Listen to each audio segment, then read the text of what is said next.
여러분 안녕하세요. 휴일인 오늘 또 함께 해주셔서 진심으로 감사드립니다. 오늘 이슈 리포트 시간에는 여러분들과 함께 도이치모터스 주가 조작, 새롭게 나온 JTBC 단독 보도를 가지고 여러분들과 함께 이야기를 나눠보고자 합니다.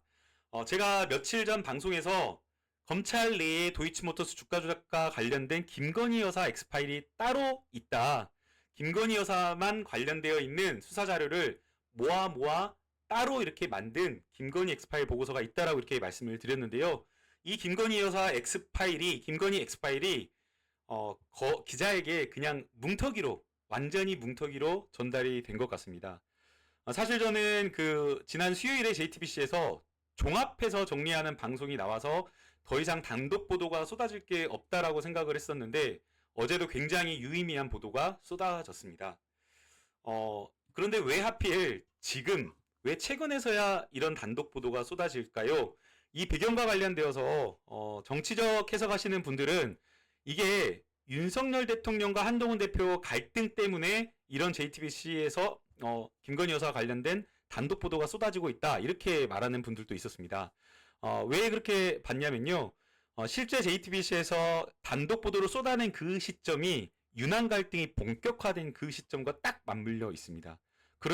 공교롭게 시점이 그러다 보니 윤석열 대통령과의 그 갈등이 정치적 배경이 된 것이 아니냐 이렇게 본 것이고요.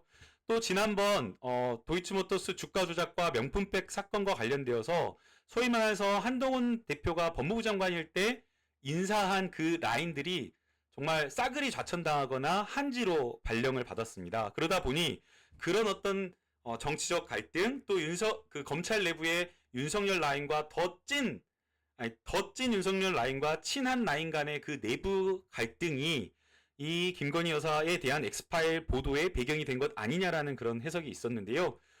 그런 어떤 해석보다는 제가 취재한 바에 따르면 김건희 여사에 대한 이 자료 여러 가지 증거들을 봐라.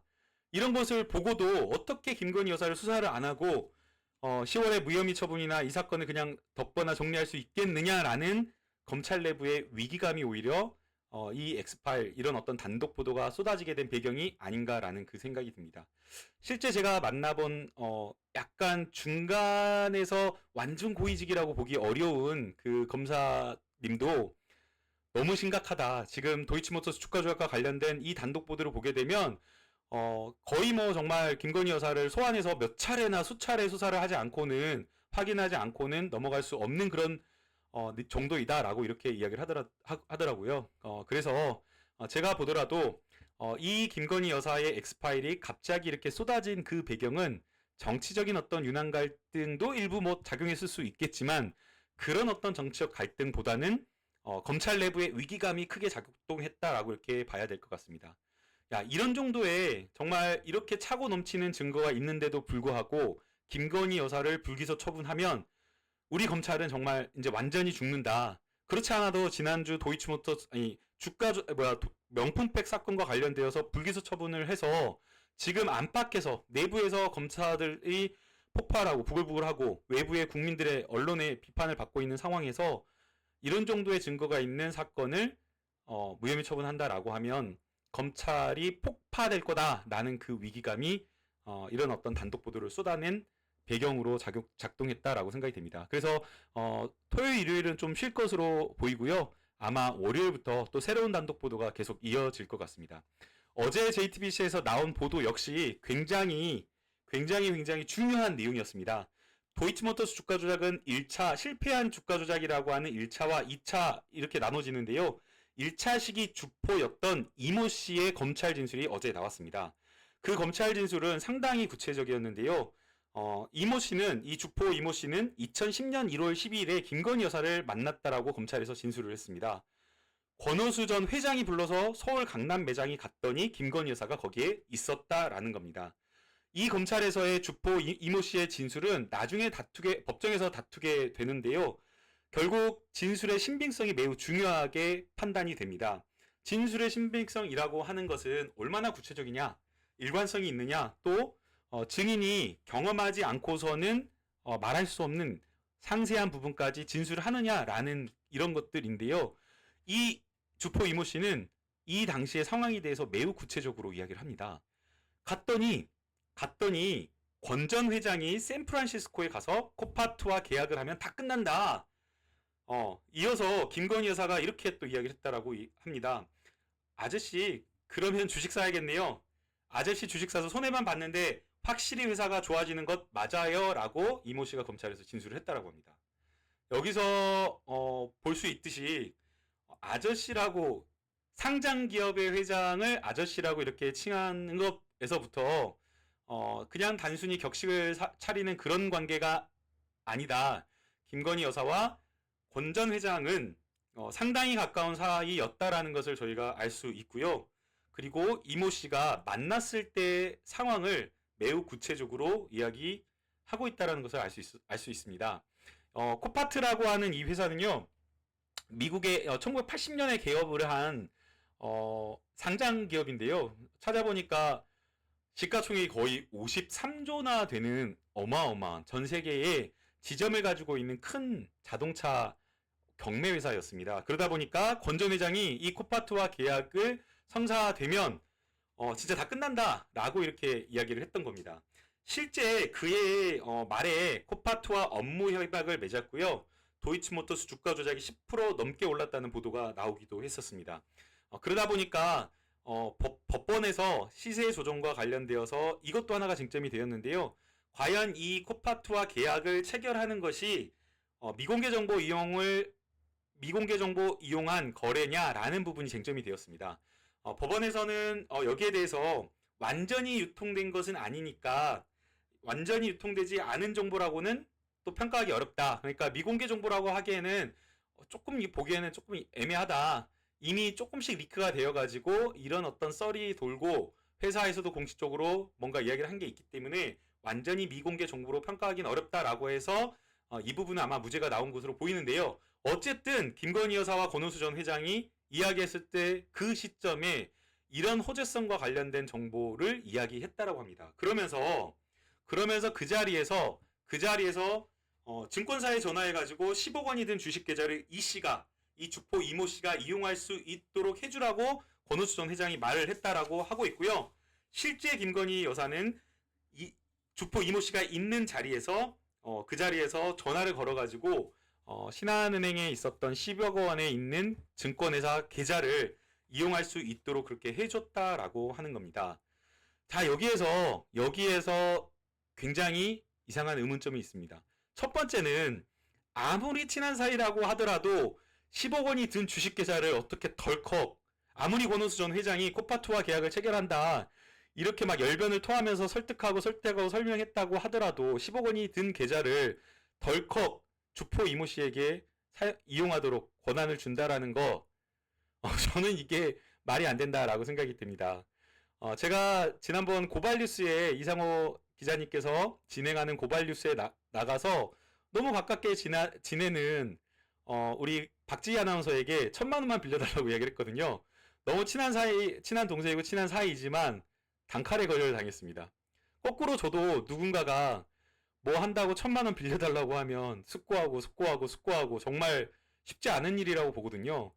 저도 이제 과거에 크게 지인에게 정말 가까운 사람에게 큰 돈을 빌려주고 큰 사기를 당하고 사람도 잃고 돈도 잃은 경험이 있다 보니까 사실은 지금은 돈 아예 안 빌려줍니다. 그런데 아무리 호재성 정보가 있다고 하더라도 열변을 토하면서 가까운 사이가 설득한다고 하더라도 어마어마하게 큰 이 10억 원을 빌려준다라고 하는 것은 이 두 사람 사이의 관계가 단순히 정말 친밀하고 가깝다라고 하는 그 사이를 훨씬 넘는다라고 생각이 됩니다. 이거 자체로 이상하다고 생각이 되고요. 그리고 또 하나 말도 안 되는 이상한 점이 있습니다. 아무리 권 전 회장이 코파트 계약과 관련된 큰 빅 이벤트, 미공개 호재성 정보를 설명하고 설득을 해준다고 하더라도 왜 이모 씨에게 운영할 수 있게 해주나요? 왜 증권회사 계좌에 있는 돈을 10억 원이나 되는 돈을 운용할 수 있도록 그 권한을 부여해 주나요? 이거는 저는 이게 바로 크리티컬한 직접 증거가 되는 그러니까 주가 조작에 김건희 여사가 직접 관여했다라고 할 만한 아주 직접적인 중요한 진술, 크리티컬한 중요한 진술이라고 생각이 됩니다. 1인 매매라고 하는 것은 4인 간 1인 매매는 불법입니다. 저희가 1인 매매 계약을 체결하려고 하면 정말 자문 소위 말해서 인가받은 자문회사 그리고 증권회사 이런 데만 1인 매매 약정이 가능할 뿐인 것이지 이런 어떤 사적인 장소에서 누구 소개를 받아가지고 증권 주식 계좌 이용해달라 거래해달라라고 하면서 10억 원이 든 계좌에 대한 이용 권한을 준다라고 하는 것 자체가 비상식적이고 오히려 지금 이 10억 원이 든 주식 계좌를 운영할 수 있도록 해준 것은 주가 조작에 소위 말해서 주가를 부양하기 위한 그런 쩐주로서 금원을 대준 것 아니냐 이렇게 해석할 수밖에 없는 겁니다. 저희가 그냥 계좌 단순하게 빌려만 줘도 계좌를 빌려만 줘도 금융실명제법에 의해서 처벌되거든요. 그런데 그냥 계좌를 빌려준 것도 깡통 계좌를 빌려준 것도 아니고 무려 10여 원이나 든 계좌를 빌려줬다라고 하는 것은 단순하게 코파트 계약 성사 이상의 다른 무엇인가를 이야기한 것 아니냐, 권오수 회장과 김건희 여사 사이에 이야기 있었던 것 아니냐라는 것을 의심케 합니다. 그런데 이런 이야기만 있었던 것이 아닙니다. 이모 씨는 검찰에서 또 다른 매우 중요한 진술을 하는데요. 그 자리에서 김 여사가 있는 자리에서 권 전 회장이 자신에게 주식 수익의 30%에서 40%를 주겠다라는 말을 했다라고 이 주포 이모 씨가 검찰에서 진술을 한 겁니다. 여러분, 일단은 주식 수익을 30%에서 아무리 10억 원을 이렇게 운영을 해달라고 부탁을 하지만 운영을 해서 10억에서 30%의 수익을 낸다는 것 자체가 정말 말이 안 됩니다. 이걸 기대하는 것 자체가 이해할 수 없는 기대 수익인데요. 제가 대학에서 대학 다닐 때에 모의 주식 투자 대회에서 우승을 한 사람이지만 이런 펀드, 이런 ETF 이런 거 본 적이 없습니다. 예, 이런 펀드 수익률요. 물론 장이 좋을 때 2년 3년 묵혀두면 미국 같은 ETF 주도주를 들어갔을 때는 30%, 40%, 70%까지도 이렇게 수익이 나기도 하지만 일반적으로 어떤 투자를 맡겼을 때 30%, 40% 수익을 기대하기 어렵습니다. 그런데 여기서 중요한 거는 주식 수익의 30%에 40%입니다. 그러니까 이게 주식 수익 난 것에 여기서 말한 거는 이모 씨에게 주겠다라는 거거든요. 그러니까 10억 원을 굴려가지고 수익을 30%, 40% 내는 것도 쉽지가 않은데 수익 난 것의 30%, 40%를 수수료로 주겠다라는 겁니다. 이거 자체가 말이 안 되는 거거든요. 더군다나 주식 1인 매매 약정이요. 투자자문회사나 증권회사 이런 데에 맡기면 아무리 높아봐야 1%가 안 될 겁니다. 높은 것이 0.5% 정도 수준이고 경쟁이 붙어가지고 0.1%인 곳도 있습니다. 그런 상황에서 아무리 주식 수익이 난다고 하더라도 그것을 담보로 해서 약정을 해서 주식 수익의 30%와 40%를 준다? 이거 자체가 주식이 10억 원을 굴려달라고 하는 것이 주가 조작이었다라고 하는 것을 입증하는 직접적인 진술 증거라고 볼 수밖에 없는 겁니다. 이 자리에서 중요한 거는 이 자리에 김건희 여사가 있었다라는 거거든요. 너무 이 진술이 중요하다 보니까 검찰에서 며칠 뒤에 다시 이 주포 이모 씨를 불러다가 또 확인했다라고 하는 겁니다.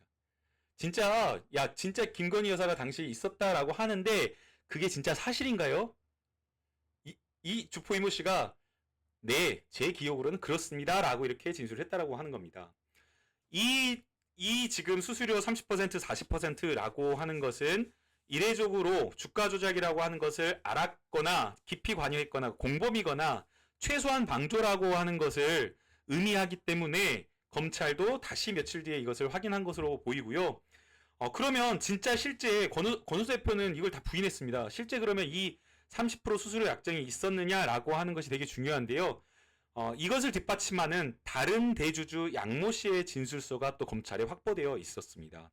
이 검찰에 확보된 양모 씨 진술을 보게 되면요. 2010년 1월 23일 권오수 대표가 이모 씨라는 사람이 있는데 잘 관리해 줄 것이니까 잘 관리해 줄 것이라고 이렇게 말했다고 하고요. 수수료율도 7대 3으로 깎았으니까 만나자라고 했다는 겁니다. 여기서 말하는 7대3이라고 하는 것은 30% 수수료를 의미하는 것이겠죠. 그리고 이뿐만 아니라 또 다른 이 자리에서 또 이런 이야기까지 했다 그래요. 이 씨가 수익 30%를 보장하는 약정서를 요구를 했다라고 하고 있고요. 그러니까 여기서 약정서까지 써야 되냐, 권오수 회장이 약정서까지 써야 되냐라고 이런 이야기까지 나왔다라고 합니다. 어쨌든 주포 이모 씨 30% 약정이 있었다라고 하는 것을 뒷받침하는 진술서가 다른 사람의 진술이 더 있었다라고 하는 것이고요. 또 이 이례적인 그 수익보장, 그 수수료 수익보장 약정 30%가 굉장히 중요하고 이례적이었기 때문에 주포 이모 씨로서는 여기에 대한 약정서를 쓰자고 했다라는 겁니다. 결국 이런 모든 것들이 김건희 여사가 있는 자리에서 했다라는 것이 검찰 주포 이모 씨의 진술이기 때문에 결국 김건희 여사도 최소한 관여했거나 알았던 것 아니냐, 최소한 방조는 된다라고 이렇게 보고 있는 거고요. 근데 이 자리에서 다른 이야기도 나왔다라고 하는데요. 그 다른 이야기가 이 주포 이모 씨 진술입니다. 그 다른 이야기가 권 전 회장이 도이치모터스 시총이 200억 원 정도인데 500억 원 정도는 가야 하지 않겠느냐라고 했다라는 겁니다. 이 말은 다시 말하면, 바꿔 말하면 주가를 부양해달라, 주가가 부양돼야 되는 것 아니냐, 결국 이 자리에서 시세 조정과 관련된 주가를 부양하기 위한 그런 부탁을 함께 한 것 아니냐라는 주가 조작과 관련된 주포 이모 씨의 검찰 진술이라고 봐야 되고요. 물론 여기에 대해서 권오수 회장은 이 모든 것을 다 부인했다라고 합니다. 물론 이제 김건희 여사가 이 대화까지 다 전부 들었는지 모르겠지만 어쨌든 그 자리에 있었다라고 이야기를 하고 있고요. 여기에 대해서 권오수 회장 진술이 조금 다른데요. 권오수 회장은 이거 그 주가 조작 부탁하는 자리 아니었다, 그냥 사교 목적으로 단순히 김건희 여사를 이 씨에게 서로를 소개해준 것 뿐이다라고 이렇게 이야기를 하고 있고요. 권오수 회장 또 뭐라고 말하냐면, 그 이모 씨가 김건희 여사 이 주식 계좌 이렇게 관리해주고 투자해준 줄도 몰랐다라는 겁니다. 그러나 법원에서의 진술, 신빙성을 다투는 법원의 판단은 좀 달랐습니다. 권오수 씨 법정에서도 이렇게 이야기를 했는데요. 이모 씨는 일관되게 자백에 준하는 진술서와 경찰 진술서와 법정 진술, 검찰 진술 일관되게 주가 조작을 부탁받았고 자기가 1차 도이치모터스 주가를 부양하는 그 역할을 맡았는데 쩐이 모자라서 주가를 부양하는데 실패했다라고 결국 진술을 한 겁니다. 법원에서 주가 조작을 인정했고요. 주가 조작 1차 주포를 담당했던 이모 씨의 진술이 일관되고 진술서부터 경찰 진술, 검찰 진술까지 법정에서까지 진술이 일관되고 반대 신문을 다 해봤지만 권오수 씨의 말보다 이 주포 이모 씨의 진술이 훨씬 더 신빙성이 있다라는 겁니다. 판사가 판단하는 진술의 신빙성이라고 하는 것은 단순히 일관되게 말을 하냐, 구체적으로 말하냐, 이것만 보는 것은 아니고요. 여러 가지 객관적인 증거, 물적 증거, 예컨대 주식이 매매되고 거래된 이런 시세가 조정되고 한 그 여러 가지 객관적 증거, 또 그걸 뒷받침할 수 있는 다른 사람들의 보강 진술, 이런 것들을 모두 교차해서 검증해 봤더니 결국 주포 이모 씨의 진술이 신빙성이 훨씬 있었다라는 겁니다. 그래서 결국 이런 어떤 여러 가지 모든 그 증거들, 객관적인 증거들을 모아서 판단해 본다면 결국 권오수 씨와 김건희 여사가 매우 예전부터 가까운 사이이고, 그리고 1차 주가 조작과 관련되어서 10억 원이라고 하는 이 금전을 주가를 부양하는 데 쓰도록 1차 주포 이모 씨에게 계좌를 제공한 것 아니냐라는 그 의심을 할 수밖에 없는 것입니다. 물론 이제 김건희 여사의 어떤 진술과 반대되는 진술과 법원의 판단을 받아봐야 되겠지만, 최소한 이런 정도의 진술이 있다라고 한다면 방조는 성립된다라고 할 것이고요. 적어도 이런 어떤 증거와 진술이 나왔다라고 한다면 검찰에서 수차례 김건희 여사를 소환 조사하고 압수수색을 해서 실제 주가 조작의 공모에 관여한 사실이 있는지, 아니면 방조에 불과한 건지 무혐의인지 이렇게 제대로 수사를 했어야 되는데, 지난 4년간 그런 것들이 되지 않았기 때문에 이것은 말도 안 되는 검찰의 봐주기 수사라고 볼 수밖에 없습니다. 그래서 10월에 검찰에서 주가 조작과 관련된 부분도 뭐 이렇게 처분을 한다고 하는데요. 만약 이런 정도의 진술 증거나 이런 것들이 있는데도 불구하고 만약 불기소 처분을 한다라고 한다면 그 처분을 한 수사 담당 수사 검사는 저는 직무유기라고 생각이 되고 검찰은 진짜 폭파될 것이라고 생각이 됩니다. 오늘 여기까지 여러분들과 함께 도이치모터스 주가 조작과 관련된 새로운 단독 보도, 새로운 증거를 살펴봤고요. 내일 또 한 번 더 다른 여러 가지 단독 보도, 새로운 증거에 대해서 여러분들과 함께 이야기 나눠보도록 하겠습니다. 함께 해주신 여러분 진심으로 감사드리고요. 구독과 좋아요, 알림 설정은 사랑입니다. 많이 사랑해주시면 또 좋은 여러 가지 영상으로 여러분들과 함께 찾아뵙도록 하겠습니다. 진심으로 감사드립니다. 행복한 주말 되세요.